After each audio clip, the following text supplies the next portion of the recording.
Welcome to the best gank fight you'll ever see in your life.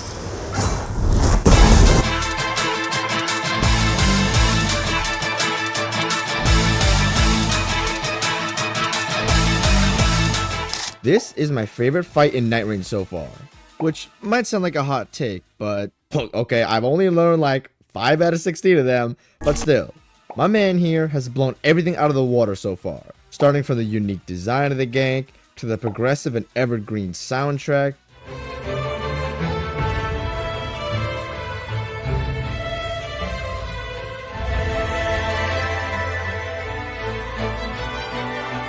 to the actually great fight. FromSoft killed that shit. He solves one of the biggest choke points that the studio has had in the past. Gank fights! FromSoft has had a jumbled, but mostly positive history of gank fights. I said mostly. Okay, look, they're not perfect, but at least for the big stuff, they put a lot of elbow grease into it. Seriously, I don't think these guys get enough credit for their ganks over time.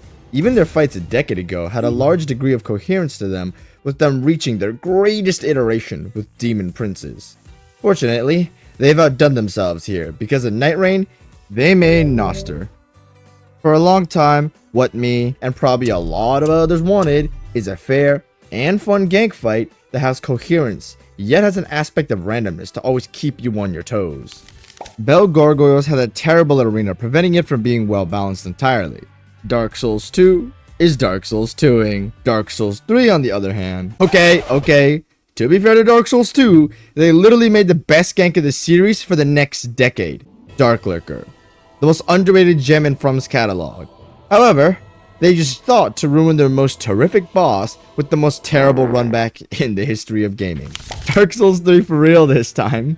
Overall did a fantastic job by creating lots of great blueprints for gank fights. However, just never polished them. The Abyss Watches are great, but why can my teammate attack me? Pontiff is nuts, but why can his clone desync? Even Demon Princes I'd say has issues. The dual aggression phase isn't fun, and I think the Toxin is too punishing. Also kind of a nitpick, but their character designs I wish were more distinct than a taint in their skin, and their soundtracks are pretty forgettable. Enter Gnoster. Here, you'll fight them in an arena that's wider than DC, no requirements, interesting AI that allows you to let them attack each other, and no weird desyncs when their attacks are stuck together, without the Toxin. Coupled with distinct character designs and some of the best music ever, the perfect pitch is set. But what about the actual fight? How did FromSoft close the deal from here?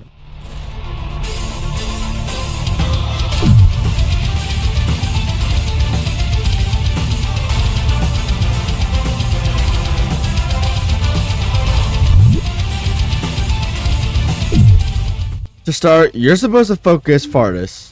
Similarly to Placidusax, he'll utilize a wide variety of attacks to hit you based around your positioning of the guy. If you're to his left, you're gonna eat that Godfrey stomp to the left. Quick to the right, and oh shit, he'll whip out another one for you to jump.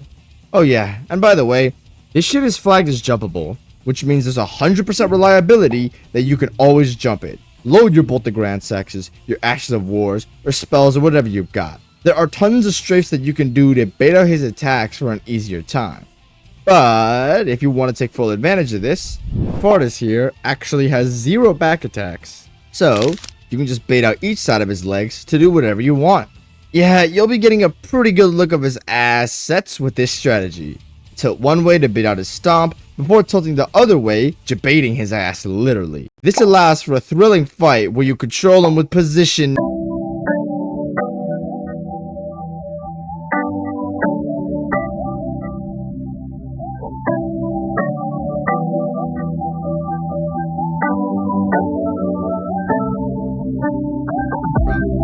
Okay.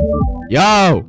Look, let me tell you why you can't do this, okay? Because there's this little fella existing called Gnoster.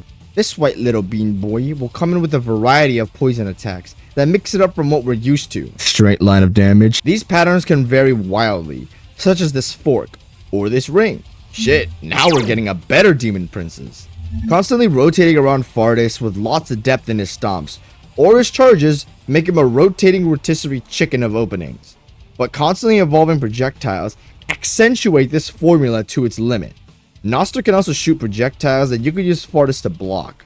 You can tell this by keeping Gnoster on the screen at the same time as Fartus, or hearing the very obvious sound cue for it.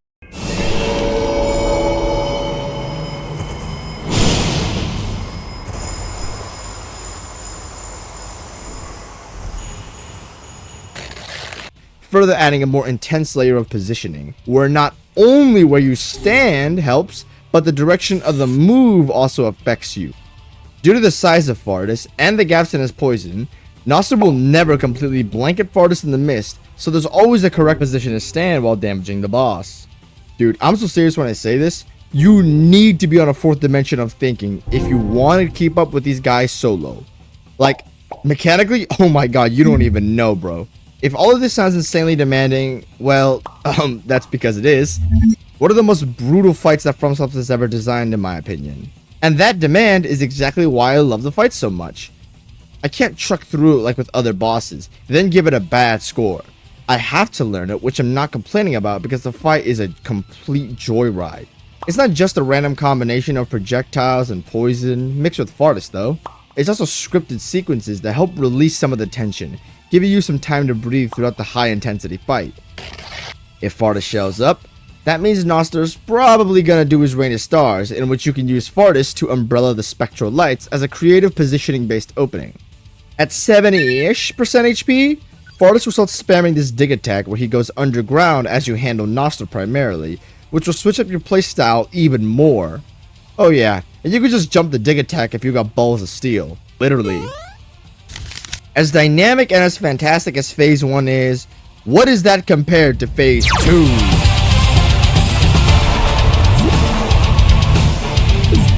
Tip first charge in Phase 2, always sprint jump it. It makes it much easier to avoid. Getting farther away actually only makes it worse, so the closer you are when he starts the attack, the higher likelihood that the projectiles will be shielded by Fartus' body.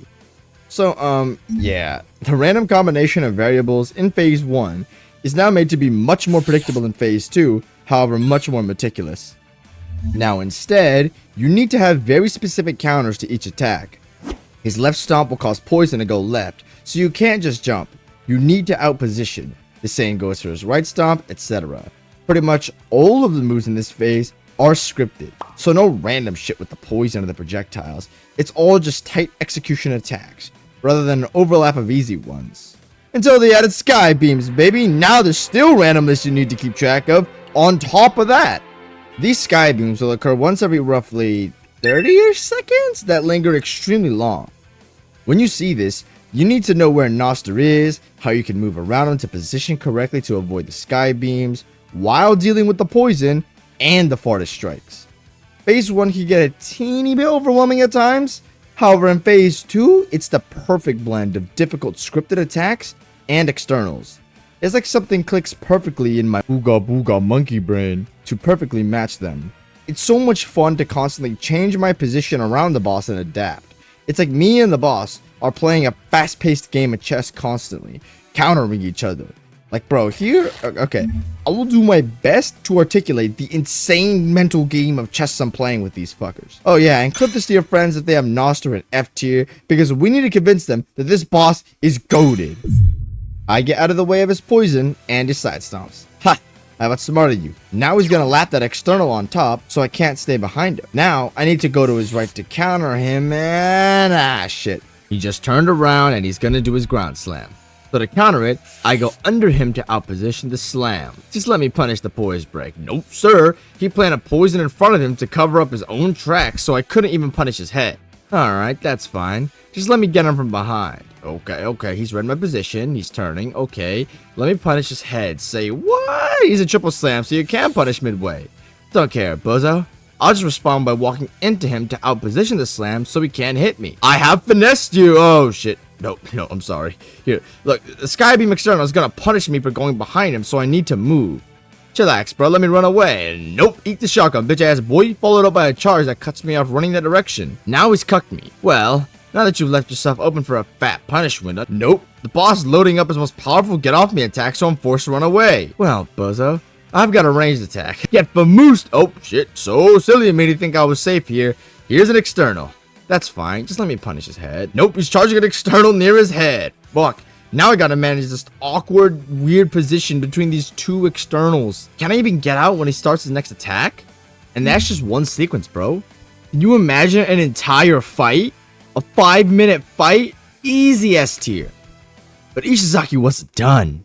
On July 2nd, From Software dropped an enhanced version of the boss, and holy crud, dude. All they needed to do was to just not fuck it up. How are they gonna spice up Phase 3?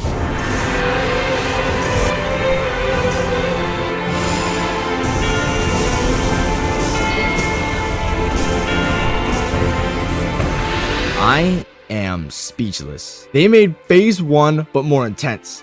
They added ultimate attacks across the screen. They made it more like Demon Princes, where who you kill dictates the next part of the fight. They made the roar, the worst attack, less common. And they enhanced everything. One of the best bosses I've ever fought, and the best gank you'll ever see in your life.